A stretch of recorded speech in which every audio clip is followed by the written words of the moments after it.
एक शिलाचं पालन करीन असं मनात त्यांना ठाम विचार केला. आणि मग त्यांना सांगितलं की मुसावादा वेर म्हणे सिक्काबदन समाधी आम्ही खोटंच बोलणार नाही आणि चोर आहे असं शील त्यानं घेतलं. शील घेतलं आणि पालन करायचंय. स्वागत आहे आपल्या सर्वांचं. हे बुद्धा टीचिंग चॅनल आहे. यावर बुद्ध आणि त्यांच्या संपूर्ण शिकवणीवर आणि शिक्षेवरती धम्मचर्चा होते. आपण सर्वजण बुद्धा टीचिंग चॅनलचा लाभ घ्यावा.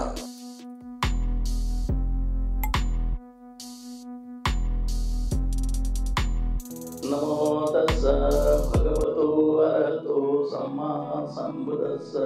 नमो तस्स भगवतो अरहतो सम्मा संबुद्धस्स.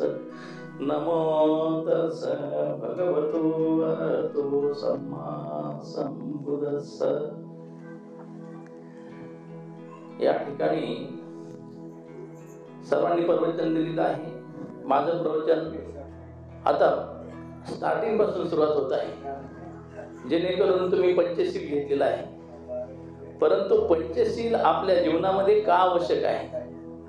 सर्व प्रवचन झाले, परंतु ही पंचशीलाशिवाय कोणताही कार्यक्रम सुरू होत नाही. मग सुखाचा असो दुःखाचा असो कोणताही कार्यक्रम आपल्या बौद्ध धर्मामध्ये पंचशीलाला एवढं महत्व का आहे, पंचशील पालन केल्यानं काय होतं, याविषयी मी तुम्हाला थोडक्यात सांगणार आहे. तर शांतचित्तानं ऐका. हे जे पंचशील आपण घेतो, या पंचशीलाच्या 5 तत्वामध्ये एवढी काही ताकद आहे की साधा चोराचा सुद्धा राजा बनू शकतो, इतकी ताकद ह्या पंचशीलामध्ये आहे. आणि त्याच्याबद्दल मी एक छोटस तुम्हाला उदाहरण देऊन या ठिकाणी समजावण्याचा प्रयत्न करत आहे. तर पूर्वी खेड्यापाड्यामध्ये आता विहार झाले, आता खेड्यापाड्यामध्ये विहार झाले, त्याच्यामुळं ठीक आहे, भिक्षुक गेले तरी त्या ठिकाणी त्यांची राहण्याची खाण्याची व्यवस्था होते. परंतु भगवंताच्या काळामध्ये विहार नव्हते आणि विहार नसल्यामुळं त्यांना उपासक आणि उपासिका यांच्या घरामध्ये आश्रय घ्यावा लागत होता. तर असेच एका ठिकाणी भिक्षू प्रचारानिमित्त खेडेगावात गेलेले होते आणि त्या ठिकाणी त्यांना रात्र झाली. रात्र झाल्यानंतर सर्व गावात प्रचार प्रसार करून झाला आणि गावाच्या बाहेर एक घर होतं.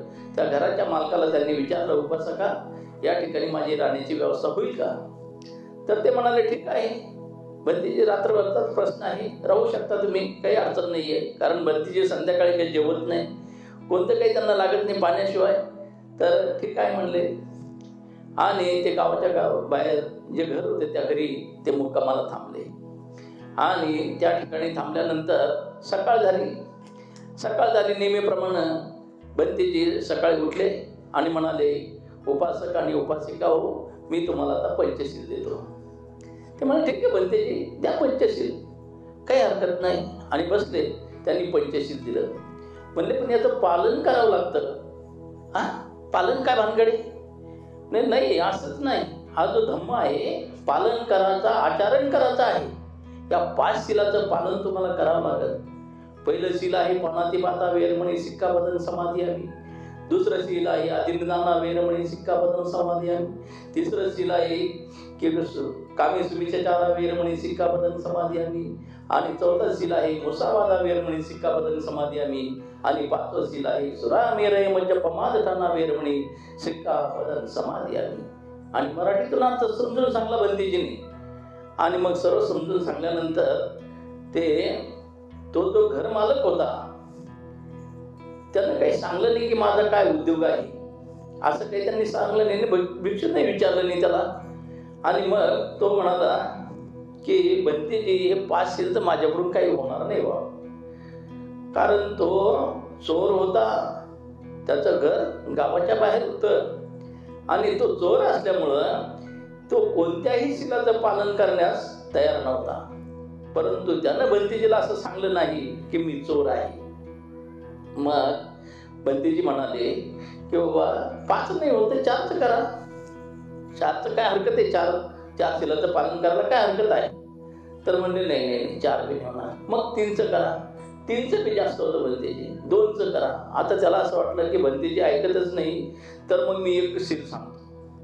एक शिलाचं पालन करीन असं मनात त्यांना ठाम विचार केला. आणि मग त्यानं सांगितलं की मुसावादा वेर म्हणे सिक्का बदन समाधी मी खोटंच बोलणार नाही आणि चोर आहे असं शील त्यानं घेतलं. शील घेतलं आणि पालन करायचंय. आता 2-4 दिवस निघून गेले, भंतीचे गेले. 2-4 दिवस झाले. त्याची बायको म्हणते अहो तेल संपलं ना, पीठ बी नाहीये, पोरांना काय खाऊ घालू. तर मग ते म्हणते अगं माझी रात्रपाळी असते, दिवसात थोडं मला काम लागतं, मला रात्रीचे कामं लागतं, रात्रपाळी चालते माझी आणि मी 2-4 दिवसात जाणार आहे, मी आणेल, तुम्ही आता चिंता करू नका, तसं तर काय असेल दाखवा. आणि मग त्यानं काय केलं की 2-3 दिवसात संध्याकाळ रात्रीचे 10-11 वाजले. आणि मग त्यानं असा विचार केला की छोट्या मोठ्या घरी कशाला चोरी करायची, चांगलं राजाच्याच घरी चोरी करायला पाहिजे, कारण आपल्याला त्या ठिकाणी भरपूर असं धन मिळेल. आणि म्हणून तो राजाच्याच घरी गेला. पण तो राजा बी फार हुशार होता. रात्रीचा तो वेश बदलून सर्व गावाची निगराणी करत होता, इतका राजा हुशार होता. आणि तो राजा वेश बदलून त्याच्या दारात उभा होता आणि हा इकडून चोर जायची, दोघांची भेट झाली. आता राजा विचारतोय त्याला, वेश बदललेला खेड्याचा फेटा बांधला त्यानं, कमराला त्याच्या धोतर आहे आणि त्याच्या पायामध्ये चमडी बूट आहे आणि त्याला वाटलं खेड्यातला माणूस आहे. म्हणून तो विचारतो का पाहुणे कुठे चालले तुम्ही. तर तो म्हणतो राजाच्या घरी. कशाला चालले, चोरी करायला, कारण खरं बोलायचं आहे ना, शब्द त्यानं प्रतिज्ञा घेतली खरं बोलायची. आणि म्हणून तो सांगतो चोरी करायला चाललो. आणि मग मी आता जर सांगलं राजाला की हा चोर आहे, याला चोरी करायला तुमच्या घरात, तर तुला तर आत्ताच फाशी होईल ना. अरे असं करू नका, माझी लेकरं बाळ उपाशी मरतील ना, माझं कायमचा धंदा आहे हा, मग काय करशील. तो का असं करतो, मी चोरी झाली का अर्ध तुला देतो आणि अर्ध मी घेतो. मग तर झालं ना. हो म्हणे याच्यावर ठीक आहे, तू अर्ध घे, मला अर्ध दे. याच्यावर मी राजाला काही सांगत नाही, कारण राजा तोच होता आणि त्याला माहीत होतं की माझे शिपाई एकदम सज्ज आहेत, याला काही घरात मध्ये घुसता त्याला अटक करून घेतील आणि याला डांबून टाकतील, याच्याकडून काही चोरी होणार नाही. परंतु तोही पटाईत चोर होता, अत्यंत पटाई. आणि मग त्यानं काय केलं, गेला आणि गेल्यानंतर राजाची तिजोरी फोडली त्यानं. आता त्या तिजोरीमध्ये 3 हिरे होते आणि 3 हिरे त्यानं पाहिले. परंतु आता 3ऱ्या हिऱ्याची वाटणी कशी करायची हा प्रश्न पडला. 2 हिरे ठीक आहे, एक वाटून घेऊ आपण, परंतु 3ऱ्या हिऱ्यावर काय करायचं, हिरा फुटत नसतो आणि तो फुटला तरी समान फुटणार नाही, पुन्हा भांडणं होते. आणि म्हणून त्यानं काय केलं, डोक्याला ताप नको, हा हिरा तिथंच ठेवला, 2 हिरे घेतले आणि आला बाहेर. राजा उभाच होता. का रे झाली चोरी एवढ्या लवकर. म्हणले हो, आपण फार पटायचे म्हणे चोरीमध्ये.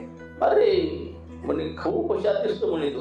म्हणे बघा काय चोरलं म्हणे तो. तर म्हणे तिजोरी फोडली, तिजोरीच्या कपाटामध्ये तिथं ड्रापमध्ये म्हणे 3 हिरे होते. 3 हिऱ्यापैकी मी 2 हिरे आणले, 1 हिरा तिथंच आहे. असं का म्हणे, कारण तर म्हणे फोडाचा याचा त्याला वाटा कसं करावं असा प्रश्न आहे ना म्हणे. म्हणून मी काय केलं, तो हिरा तिथंच ठेवला आणि 2 हिरे आणले, 1 तुम्ही घ्या आणि 1 मी घेतो, चाललं म्हणे मी. ठीक आहे म्हणे. राजा म्हणला ठीक आहे चाल. आणि तो गेला. सकाळ झाली. राजाला माहित होतं की आपले तिजोरी फुटलेली आहे, म्हणून त्यानं सर्व दरबार भरवला आणि प्रधानालाही बोलावलं. आणि प्रधानाला सांगितलं, प्रधान मी असं ऐकतो म्हणे गावामध्ये खूप असे चोरा मारामाऱ्या होऊ लागल्यात, आपलं तर काही चोरी गेलं नाही, जरा तपासून पहा म्हणे. नाही आपलं काहीच नाही म्हणे, कारण त्यांनी कोणीही सांगलं नाही की आपली तिजोरी फुटलेली म्हणून, ना शिपाईने सांगलं ना प्रधानाला कोणालाच माहित नाही. आणि मग प्रधान गेला तिजोरीजवळ डायरेक्ट. त्यानं पाहिलं तर तिजोरी फुटलेली आहे. पण असा कसा चोर आहे, 1 हिरा इथे ठेवला, 2 हिरे घेऊन गेला, असं कोणता चोर असेल. त्याला वाटलं हा विसरला, याला दिसला नसेल हिरा. मग त्यानं स्वतःच्या खिशात घातला, कारण ते चोरावर लावू आपण आरोप, आहे का नाही, चोरावर आरोप लावू आपण. आणि चोरावर आरोप लावला म्हणजे आपली चोरी सिद्ध होऊन जाते, सबाद होऊन जाईल.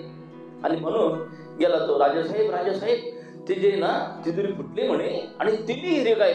राजाला पक्क माहिती आहे त्याच्यात 2च हिरे, 1 हिरा इथे, खरा चोर तर हाच दिसतो.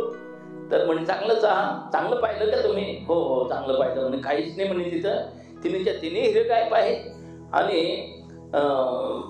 आता काही खरं नाही म्हणे. फुटलेली म्हणे चोरी. जा म्हणे मग आता आपल्या गावातले जे लिस्टवर चोर आहेत त्या चोरांना बोलवा आणि त्यांचा तपास करा. आता राजाजवळ लिस्ट होती, चोरांची यादी होती. त्या यादीप्रमाणे सर्वांना बोलावून आणलं, सर्व एका लाईनीत उभे केले. मग तू चोरी केली का, तू चोरी केली का? जो चोर होता तो खरंच बोलणार आहे, त्यानं बंदीकडून प्रतिज्ञा घेतलेली आहे खरं बोलायची, आणि तो कशाला खोटं बोलेल? तो म्हणे मी चोरी केलेली आहे. 2च हिरे चोरले म्हणे मी, पण 1 हिरा तिजोरीत होता. तर मग प्रधानाला घाम फुटला, कारण तिथे 3रा माणूस गेलेलाच नव्हता, फक्त प्रधानच गेलेला होता, म्हणून त्याला घाम फुटला.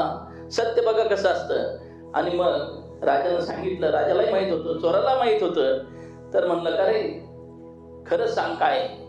प्रधानाला पुन्हा जरा दटावून विचारलं राजानं.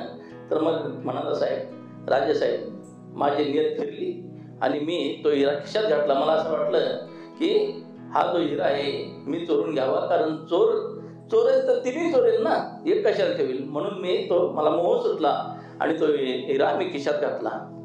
आणि मग तो राजाने विचार केला, सर्व प्रजेला विचारलं, खरा चोर कोण आहे? सर्वच म्हणायला लागले, चोर तो खरंच बोलतोय ना, आणि जो प्रधान आहे जो खरं बोलणार तो खोटं बोलतो. तर म्हणे याचं पत्त्याला द्या. सर्व म्हणायला लागले की जो चोर आहे याला प्रधान बनवा आणि प्रधानाचा याला ड्युटीवरून खाली करून टाका. हो, तर याला त्या ड्युटीवर ठेवू नका. तर मग तसंच झालं. त्या चोराला प्रधान बनवण्यात आलं. कशामुळं? एका शिलामुळं. त्याला इतका आनंद झाला की त्याचा आनंद गगनात पावला. त्याला असं वाटत होतं की आता मला राजा मारून टाकेल का काय करेल. परंतु शिलाची गोष्ट अशी आहे, एका शिलामुळं प्रधान झाला. आणि मग त्याला असं वाटायला लागलं की 5 शील जर पालन केले असते, मी तर बंदीजी मला घडी सांगत होते पालन करा, तर मी केलं नाही. आणि एका शिलामुळे एवढं आहे, 5 शील जर केले असतो तर राजा झाला असतो, हे का नाही? तर मग अशा पद्धतीने या शिलाचं महत्व आहे. आणि म्हणून आपल्या धर्मामध्ये या 5 शिलाला अत्यंत महत्व आहे. प्रत्येक ठिकाणी आपल्या जीवनामध्ये उपयोगी पडणारं हे शील, जर हे शील कधी पालन केलं तर कोणताही माणूस दुःखी होणार नाही. कारण पहिलं जे शील आहे, प्राणी हिंसा करू नका. दुसरं आहे चोरी करू नका. तर चोरी नाही केली तर आपण जेलमध्ये जाणार नाही. प्राणी हिंसा केली तर आपल्याला कोणतेही दुःख होणार नाही.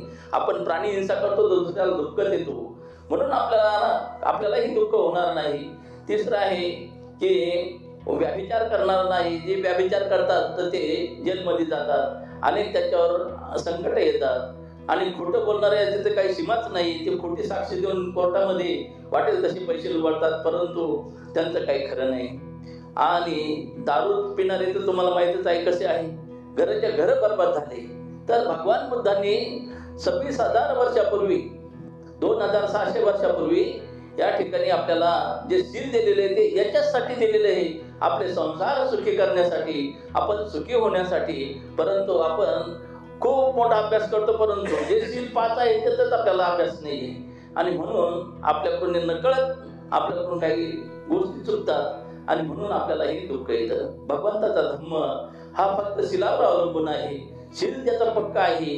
बाबासाहेब सुद्धा सांगतात, किती मोठा विद्वान असेल त्याला शील नसेल ती विद्या काही कामाची नाही. तर या ठिकाणी मी थांबतो, जास्त वेळ झालेला आहे, मलाही खेड्यावर जायचं आहे, तर जास्त वेळ झालेला आहे, मी इथं थांबतो. बंतीजींनी, इंदोर बंतीजी यांनी मला या ठिकाणी बोलण्याची संधी दिली, त्याबद्दल मी त्यांचा आभारी आहे. साधू साधू साधू. सर्वांचं मंगल हो, सर्वांचं कल्याण हो, सुखी हो. साधू साधू साधू. बुद्धं नमामि. बुद्ध को नमन करता हूँ. धम्मं नमामि. धम्म को नमन करता हूँ. संघं नमामि. संघ को नमन करता हूँ.